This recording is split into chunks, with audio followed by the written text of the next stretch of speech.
ഞാനൊന്ന് മുല്ല പ്രൂൺ ചെയ്തതിൻ്റെ റിസൾട്ട് കാണണ്ടേ, കാണിക്കാം. ഇതേ കണ്ടോ, ഇഷ്ടം പോലെ തളിരിലകൾ വന്നിട്ടുണ്ട്. അതിൻ്റെ കൂടെ തന്നെ കണ്ടോ മൊട്ടും വരുന്നുണ്ട്. അപ്പം ഞാൻ പ്രൂൺ ചെയ്തത് വെറുതെ ആയില്ല. ഇതേ കണ്ടോ, ഇഷ്ടം പോലെ തളിരില വരുന്നുണ്ട്.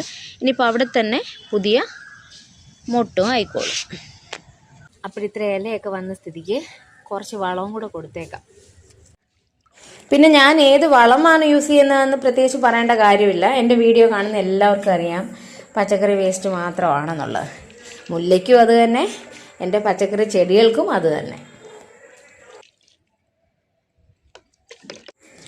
ഇന്നലെ ഞാനിതൊന്ന് സ്പ്രേ ചെയ്ത് കൊടുത്തതായിരുന്നു.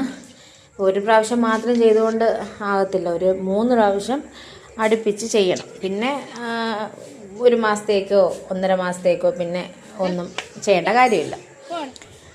അപ്പോൾ തക്കാളിയൊക്കെ നന്നായിട്ട് കായ്ച്ച് നിൽക്കുന്നതുകൊണ്ട് അതേലൊക്കെ ഞാനങ്ങ് അടിച്ചിട്ടുണ്ട് കേട്ടോ. അതേ മാത്രമല്ല വെണ്ടയ്ക്ക, പാവൽ, പയർ, ചീര, മുളക് എല്ലാത്തിനും നിരത്തി അങ്ങ് സ്പ്രേ ചെയ്ത് കൊടുത്തു. നമ്മൾ ആരെയും ഒഴിവാക്കിയൊന്നും വേണ്ട.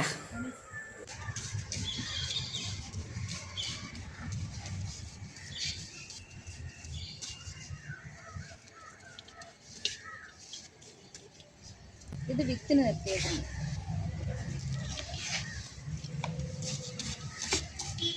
നമ്മൾ ഈ കടയിൽ നിന്ന് മേടിക്കുന്ന എല്ലാ വിത്തും നന്നായിട്ട് കിട്ടണമെന്നില്ല കേട്ടോ. അതുകൊണ്ട് ഞാൻ ആ വെണ്ടയ്ക്ക് അതേ തന്നെ നിർത്തിയേക്കും അതിൻ്റെ വിത്തെടുക്കാൻ. പിന്നെ ഇങ്ങോട്ട് നോക്കിയേ, നല്ല രസമില്ലേ ഇത് കാണാൻ? കുറച്ചുകൂടെ പഴുക്കണം.